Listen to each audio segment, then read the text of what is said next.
Thank you very much. First of all, I am really sorry not to be able to join you in person. And I will do my best via this virtual presentation. So, first of all, bees are truly intelligent. A bee brain. So this image, by the way, is absolutely true. Bees were encouraged to drive a tiny miniature car, and they did it. So this is to say that although bees have only 1 million neurons in their tiny brains, as compared to, if we compare their intelligence to AI, AI needs millions of neurons, if we want to call them that, to activate anything at all. So we are not we, I mean, people, researchers and scientists are using bee data, bee intelligence to create robots. So the key message in our work is that 70% of our world food supply is dependent on bees and pollinators. And as we all know, bees and pollinators are declining. This has to do with many factors and the interaction between these factors. They include destruction of pollinator habitats because we cut down forests, and industrialized farming, which encourages single crop farming, monocrops. And the bees can't find enough varied nectar and pollen. All this affects climate change, and it is also affected by climate change. So all these conditions feed into each other. And of course, industrialized farming means farmers add toxic agrochemicals in the fields, which damage bee health. So the World Bee Project is using technology to monitor not only bee behavior, but also the environment, because bee behavior always is connected to the health of its local environment. And these are just visualizations of bee data. So with the technology, we can monitor ways in which bees pollinate fields. For the moment, we are working in a number of farms in England to monitor soft fruit, strawberries, raspberries, to try and work out how many bees, how many beehives should be added to a field for optimum pollination. So we can get various absolutely fascinating information. I mean, on the top left, you see bee flights being compared to wind speed, because when there are storms or very high winds, bees don't leave their nests. Then on its right, we see the number of bee flights per hive. And at the same time, we can monitor inside and out temperature. And we listen to audio data. We listen to the sounds bees make and analyze those sounds, because they tell us exactly what is going on. And this is a picture of one of the farms we are monitoring. And the green area shows you the extent of bee pollination that we can perceive through monitoring. We've created something called the World Hive Network. And the idea is to create a global network of beehives which can accumulate data on bee behaviors in different ecosystems and the reasons for bee declines in these varying ecosystems, because they are never the same. And once we have enough data, we can share this with researchers and scientists, and they can then focus on finding specific solutions. So this is what I was saying earlier, that when we are also monitoring the state of the environment, when we monitor bee colonies in hives. I should also say that the honeybee is just one species. In the world, we have about 20,000 species of wild bees. Wild bees make their nests in trees, and they are just as effective at pollination. And when we destroy cut down forests or destroy meadows, we are also affecting wild bees. So we lose their populations as well. We're using technology to see if we can come up with a solution to help beekeepers and to help consumers who are buying honey. Honey fraud is a massive problem in European markets. A lot of the honey is fake honey. It's been mixed with sugar and corn and rice syrup, and it's sold at low prices. So the beekeepers who are selling authentic, genuine honey have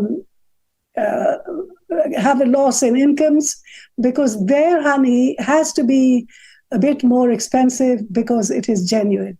So we have a project at the moment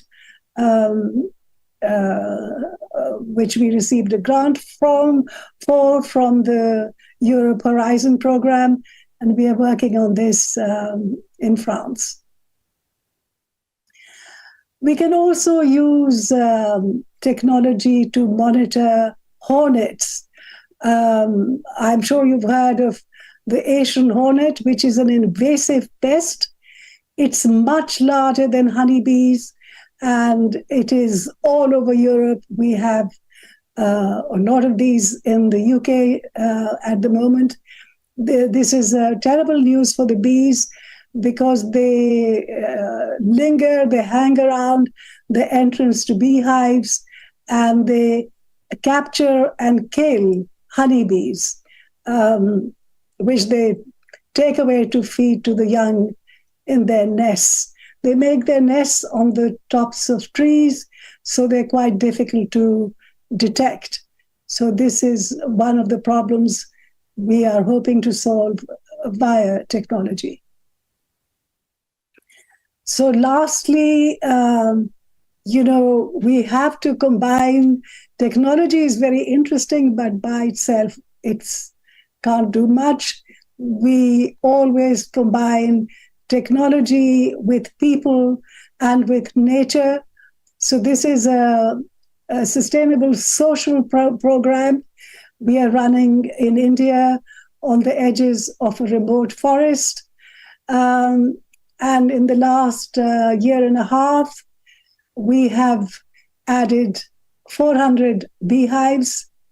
And in other words, we have increased the population of the native bees by 36 million.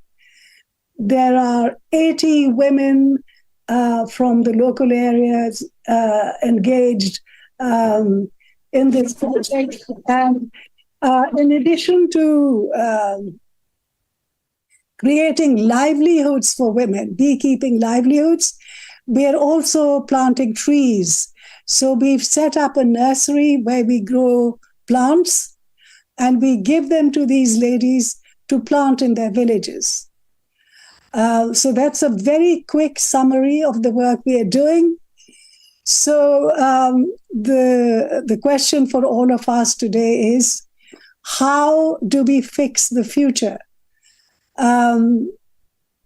We face what is certainly, as the United Nations say, an existential crisis. Our ecosystems are disintegrating, are collapsing. But what we really require in order to help in any way is collective action. Without us, without people, nothing can be done. So I hope very much that all of us here today can, in one way or another, get together and see what we can do to protect people and the planet. Thank you very much for inviting me.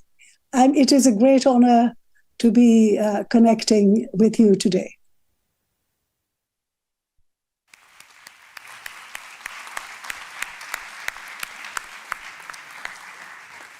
Thank you, Sabiha. I will be making a couple of questions to Sabiha. Yes.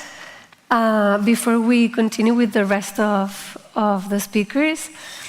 I was wondering, because it is clear that bees are an essential link between nature and humans, and that by protecting them, we can do a lot. Really a lot.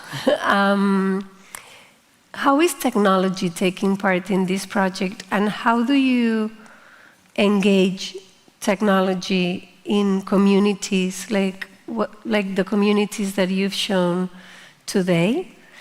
And also, should everybody who has beehives in their fields be part of the World Bee Project? Well, first of all, in the community I have shown, we are not yet using technology because the beehives they are using for training purposes are quite small. And we are focusing on teaching the women to rear wild bees. So we collect wild bees from beehives in the forest and then put them into these little hives and train the women to breed them, basically. And that is going well. The second phase will be when they have slightly bigger hives, then to add the technology. Of course, that also means that it's these women are not literate, so it means we will have to train some of them to know how to use the technology. That's one thing. And then I think you asked how we are using it. I've described briefly all the ways we can use it. We are using it in these farms to improve crop production. We are using it to monitor the state of the environment, the state of biodiversity. Because, for example, if the technology shows that the bees are not bringing enough nectar and pollen into the hive, that means that locally we need to plant more flowering plants, we need to plant more trees, because trees, of course, also have canopies full of flowers that are very good for the bees. So we are trying to understand the environment as well through understanding bees. And I'm sorry, can you just repeat your third question, please? Should we encourage everybody who has beehives in their fields to join the World Bee Project, or is it more of a research activity, or how should we understand the World Bee Project? So we have on the website, we've created a World Bee community, and it's absolutely free to join. Everybody is welcome to join it. That's one thing. The World Hive Network is really aimed at apiaries, in other words, beekeepers with a large number of hives, of censored hives. In other words, projects where we can put the sensors in and then connect them to this global data. So the World Hive Network is for that purpose. We are using it with scientists and researchers. But we really hope everybody will join the World Bee community, because it gives us a collective voice then. And we can keep all our members updated and informed into what is being done and what more can be done. Thank you so much. You're welcome. Thank you, Sabiha, for your answers.